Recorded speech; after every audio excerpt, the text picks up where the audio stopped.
आज हम पढ़ने वाले हैं वाक्य। लल गद्य कवित्री जी की ये रचना है। वाक्य क्लास 9th का चैप्टर 8 है। यहाँ पर आज हम व्याख्या के साथ साथ प्रसंग और इसका विशेष भी करेंगे। और इससे पहले भी मैं कई सारी वीडियोस 9th क्लास से रिलेटेड डाल चुकी हूँ। यदि आप वो देखना चाहते हैं तो वो आप मेरे चैनल पर देख सकते हैं। आप देख रहे हैं आपके अपनी क्लासेस केआर स्टडी क्लासेस। चलिए आज की क्लास शुरू करते हैं। सबसे पहले बात जो हमारी पंक्ति है वो है, रस्सी कच्चे धागे की खींच रही मैं नाव, जाने कब सुन मेरी पुकार, करे देव भव सागर पार, पानी टपके कच्चे सकोरे, व्यर्थ प्रयास हो रहे मेरे, जी में उठती रह हुक, घर जाने की चाह है घेरे। यहाँ पर जो इन पंक्ति का प्रसंग है, सबसे पहले यह जो पद है वो हमारी पाठ्य पुस्तक के वाक्य पाठ से लिया गया है और इसकी जो कवित्री हैं वो लल गद्य जी हैं। ठीक है, इसमें जो ईश्वर हैं, ईश्वर मिलन के प्रयासों की हीनता का उल्लेख किया गया है कि बहुत सारे प्रयासों के बाद भी वो ईश्वर से मिल नहीं पा रही हैं।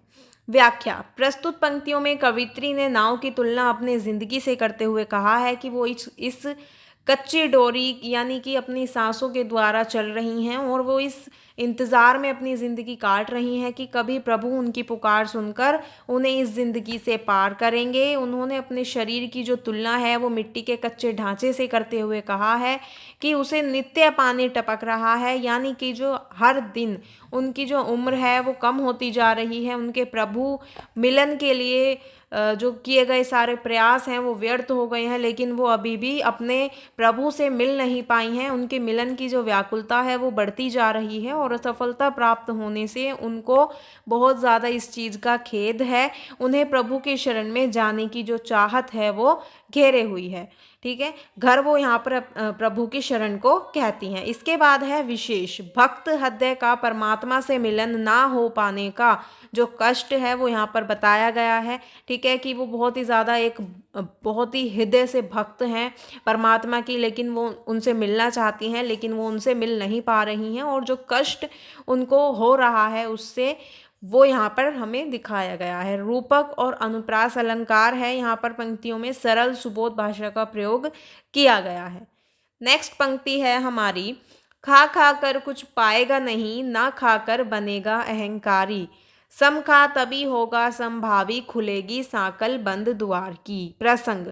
यह पद्य हमारी पाठ्य पुस्तक के वाक्य पाठ से लिया गया है। इसकी कवयित्री लल गद्य जी हैं और इसमें खाने के जो आडंबर हैं उन पर टिप्पणी की गई है कि बहुत से लोग हैं ना, खाने की चीज़ों पर भी हमें बहुत सारी ऐसे हमें आडंबर यानी कि अंधविश्वास देखने के लिए मिल जाते हैं, तो वो यहाँ पर बताए गए हैं। इन पंक्तियों में कवित्री ने जीवन में जो संतुलनता है उसकी महत्वता बताई है। वो केवल भोग उपभोग में लिप्त रहती हैं। ठीक है, उससे उन्हें कुछ हासिल नहीं हुआ है। वो दिन प्रतिदिन स्वार्थी बनती जाती हैं और वो कहती हैं कि जो भी भोग उपभोग में लिप्त रहेगा वो दिन प्रतिदिन स्वार्थी बनता जाएगा। जिस दिन उसने स्वार्थ को त्याग दिया उस दिन वो अहंकारी बन जाएगा और जिस कारण से उसका जो विनाश है वो हो जाएगा। अगली पंक्तियों में कवित्री ने संतुलन पे जोर डालते हुए कहा है कि ना तो व्यक्ति को ज़्यादा भोग करना चाहिए और ना ही त्याग, दोनों को बराबर मात्रा में हमें रखना चाहिए, जिससे कि जो संभाव है वो उत्पन्न होगा और इस कारण से हमारे हृदय में उदारता आएगी। हम अपने पराये से उठकर अपने हृदय का जो द्वार है उसको समस्त संसार के लिए खोलेंगे, यानी कि सिर्फ हम अपना पराया ना करें, सभी को एक समान समझें। यही तभी हमारा जो हृदय का द्वार है वो समस्त संसार के लिए खुल जाएगा। विशेष। खान पान के आडंबर बताए गए हैं। रूपक और अनुप्रास अलंकार है। सरल सुबोध भाषा का प्रयोग किया गया है। नेक्स्ट पंक्ति है, आई सीधी राह से गई न सीधी राह, सुषुम सेतु पर खड़ी थी बीत गया दिन आहा, जेब टटोली कोड़ी न पाई, मांझी को दूं क्या उतराई। प्रसंग है पद्य। यह पद्य हमारी पाठ्य पुस्तक के वाक्य पाठ से लिया गया है और इसकी कवित्री लल गद्य जी हैं। यहाँ पर श्रेष्ठ कर्मों का महत्व बताया गया है। व्याख्या। इन पंक्तियों में कवित्री ने अपने पश्चाताप को उजागर किया है कि उन्होंने भक्ति रूपी सीढ़ी को ना चढ़कर जो कुंडलिनी योग है उसको जागृत करके परमात्मा और अपने बीच जो एक सीधे तौर पर सेतु वो बनाना चाहती थी उसके बारे में बताया है। लेकिन उसके बाद वो कहती हैं कि वो इस प्रयास में लगातार असफल होती रही, साथ में जो उनकी आयु है वो बढ़ती रही। जब उन्हें अपनी गलती का एहसास हुआ तब तक बहुत देर हो चुकी थी, उसकी जो जीवन की संध्या है वो नज़दीक आ चुकी थी, यानी कि उनकी मृत्यु करीब थी। जब उन्होंने अपने जीवन का लेखा जोखा देखा तो उन्होंने पाया कि वह बहुत दरिद्र हैं और उन्होंने अपने जीवन में कुछ सफलता प्राप्त नहीं की है, कोई सफलता उन्होंने हासिल नहीं की है, कोई पुण्य कर्म नहीं किया है और अब उनके पास कुछ करने के लिए समय भी नहीं है। परमात्मा जब उससे पार उतराई के रूप में उसके पुण्य कर्म मांगेंगे तो वो कहती हैं कि मैं ईश्वर को क्या मुंह दिखाऊंगी। और अब कवित्री जो हैं वो अपनी इस अवस्था पर बहुत ज़्यादा पछतावा कर रही हैं, उन्हें बहुत ज़्यादा पछतावा हो रहा है। इससे अब कोई मोल नहीं है, क्योंकि जो समय एक बार चला जाता है वो वापस नहीं आता और अब पछतावा के अलावा वो कुछ नहीं कर सकती। यहाँ पर हमें ये बताया गया है, अगर हम समझने की कोशिश करें, कि वो हमेशा परमात्मा से मिलने के लिए उन्होंने अपनी पूरी ज़िंदगी निकाल दी लेकिन वो फिर भी नहीं मिल पाई। अब जो उनकी मृत्यु का समय है वो करीब आ रहा है, तो वो जब देखती हैं कि मैं हमेशा परमात्मा से मिलने के लिए व्याकुल रही, लेकिन ना ही मैंने कोई पुण्य कर्म किया, ना ही कोई अच्छा काम किया, ना ही कोई सफलता हासिल की। यदि मैं वह सब कर लेती तो मेरी पूरी ज़िंदगी व्यर्थ ना जाती और उसी से जो मैं पुण्य कर्म करती, जो मैं सफलता हासिल करती, उसी से मैं ईश्वर से मिल पाती, यानी कि मैं तभी मेरा जो मिलन है वो ईश्वर से हो जाता।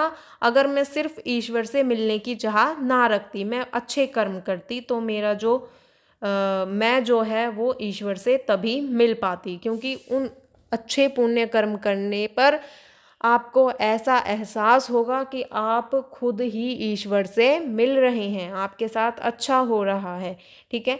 लेकिन उनकी जो पूरी ज़िंदगी है वो ऐसे ही निकल गई और अब उनके पास पछतावा करने के अलावा कोई और कारण नहीं है, कुछ और बातें नहीं हैं। विशेष संसार रूपी सागर पार करने के लिए सद्धर्मों की आवश्यकता पर बल दिया गया है, यानी कि हम संसार रूपी जो सागर है उसको पार करने के लिए हम बहुत कुछ करते हैं, तो वो सब बताया गया है। रूपक एवं अनुप्रास अलंकार है, व्यवहारिक भाषा का प्रयोग किया गया है। नेक्स्ट पंक्ति है, थल थल में बसता है शिव ही, भेद ना कर क्या हिंदू मुसलमान, ज्ञानी है तो स्वयं को जान, यही है साहिब से पहचान। प्रसंग पद्य, यह पद हमारी पाठ्यपुस्तक के वाक पाठ से लिया गया है। इसकी जो कवित्री हैं वो ललगद्य जी हैं और यहाँ पर बताया गया है कि ईश्वर सर्वत्र मौजूद है, स्वयं की पहचान करके ही ईश्वर को पाया जा सकता है। इन पंक्तियों में कवित्री ने बताया है कि ईश्वर जो है वो कण कण में व्याप्त है, वो सबके हृदय के अंदर मौजूद है, इसलिए हमें किसी व्यक्ति से हिंदू मुसलमान जानकर भेदभाव नहीं करना चाहिए। अगर कोई ज्ञानी है तो उसे स्वयं के अंदर झांक कर अपने आप को जानना चाहिए और उसका ईश्वर से मिलन हो जाएगा। यही एक ऐसा एकमात्र साधन है जिससे ईश्वर मिल सकता है। ईश्वर जो है वो कण कण में स्वाप्त है, आपकी हर एक सांस में स्वाप्त है, आपके शरीर में मौजूद है, आपके हृदय में मौजूद है, आपके अंदर मौजूद है, ठीक है।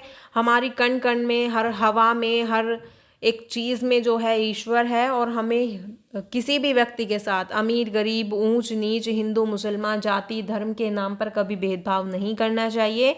हमें हमेशा एक ज्ञानी व्यक्ति की तरह सोचना चाहिए। ज्ञानी व्यक्ति कभी किसी के साथ भेदभाव नहीं करता और ज्ञानी व्यक्ति स्वयं के अंदर झांककर अपने आप को जानता है। उसी प्रकार से हमें भी ज्ञानी व्यक्ति की तरह अपने आप को अंदर से झांकना चाहिए और यही ईश्वर से मिलने का एकमात्र साधन है। विशेष ईश्वर सर्वत्र है, हमें उसे खुद में ढूंढना होगा।